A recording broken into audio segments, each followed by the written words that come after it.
name's Grant Hendricks. I'm a trooper with the Missouri State Highway Patrol.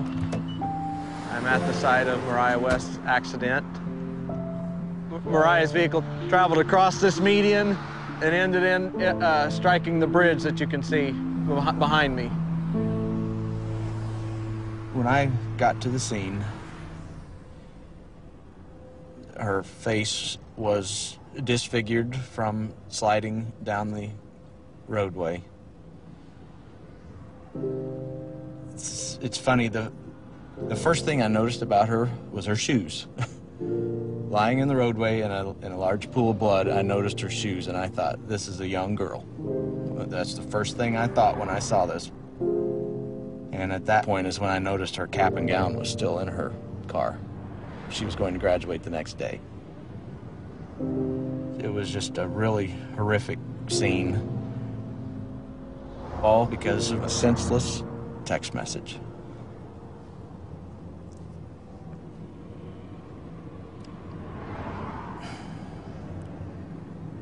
It's just sad.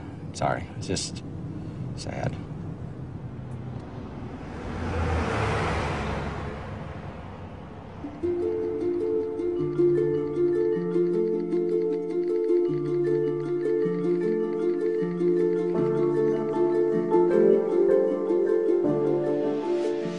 Ashley would text hundreds of messages every day. That was the way we kept in touch. We would definitely text more than we talked. Mariah was a multitasker extraordinaire. She could text better than anyone I know. She could be having one conversation with me, completely focused, while having a text conversation with somebody else. When you do something 7,000 times a month, you tend to learn where those 26 letters are. We would be at school, at home, movies, bowling, driving. Not even looking at her phone. Just simple, insignificant, useless bullshit, whatever it may be. About anything and everything. Just a way to pass the time. It didn't matter where we were constantly texting.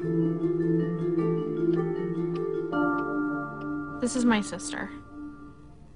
She was looking at my message that I had just sent her. When she looked up, she had clipped the median on the left-hand side of the road. Her truck flipped, and as it was flipping, she was actually ejected through the driver's side door, and she landed in the ditch about 300 feet from her truck. People will tell you over and over again, it's not your fault. But knowing that you were the person that she was talking to when she was killed. Just knowing, having a highway patrol officer write in a report that a text message sent at 12:05 is the reason that she is dead is not something that will ever go away. If I could talk to her one last time, I would just say I'm sorry.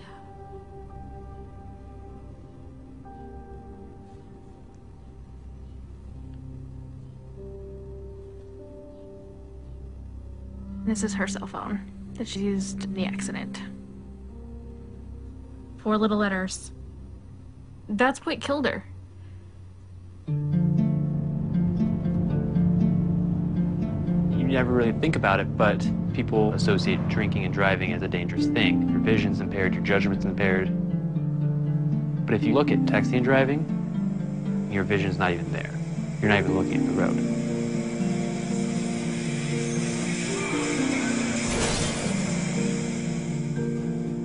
If someone would ask me to drive down the road and close your eyes for 5 seconds or 6 seconds, I would never even attempt that. But then if someone asks, read this text message and respond to that in about the same length of time, well, that would be no problem. I'd done that numerous times in the past before this accident. I was on my way home. I had my girlfriend in the car, and I'm just reading a text message, responding. I was looking up every couple seconds or so, like I always did. And I just hear a loud scream next to me, and the next second I look up and I see a bicyclist crashing the windshield.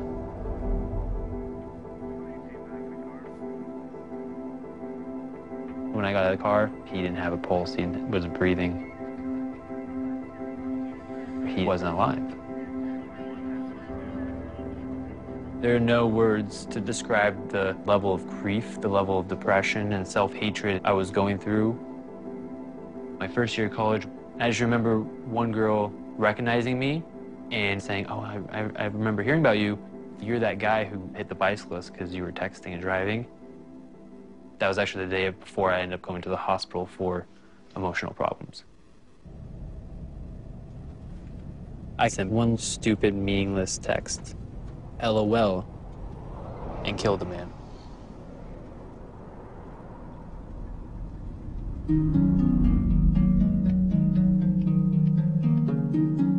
People don't realize it could just take 3 seconds. I was going to the movies and the car just went directly into a tree and it was a direct collision. I was the passenger. I collided with the tree on my right temple and I was declared dead on the scene 3 times. I used to be able to drive. I used to be able to go for walks. I used to be able to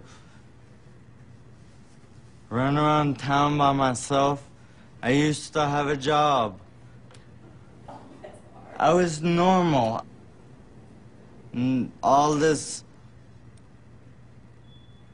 I cannot do anymore because they had the text.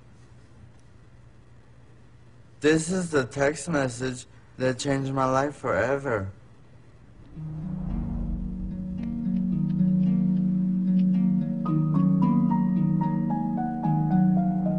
The day before her graduation, my daughter drove to go meet a boy, and she never made it. Today, she would have been 19 years old, exactly. Mariah never wanted a minute to go by that she wasn't doing something. She wanted to do everything all at one time with friends and family and just having a good time. That's what she loved. Friends would tell me from school that, you know, the best part of the day at school was Mariah coming down the hall because she'd stop to give everyone a hug.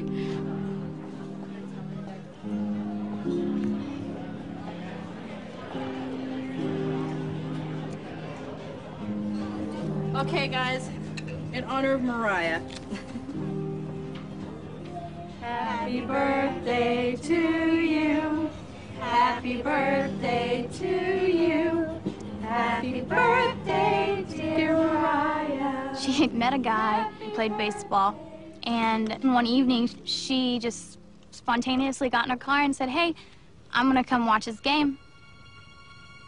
He was texting her to tell her directions of where she needed to go. And I guess she just looked away for too long. Where are you at, you know? Like that was it. One of her friends had no idea that she had been in an accident, so he kept texting. We ended up having to send him a text back to say, please stop. She's in critical condition in the hospital, and we don't know if she'll even make it. She always worked her magic, you know, and still to this day, without her being here, she's so much still a part of our lives every day. She was our sunshine. She really was.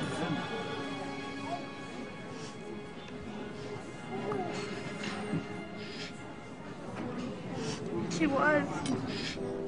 It's a simple text message. Where are you at? 3 simple words. She paid the ultimate price for her actions. I've had to do this more than once. Mariah's not the only victim that I've dealt with. And it never gets any easier. And it won't get any easier. What is worth losing your life over? That text message?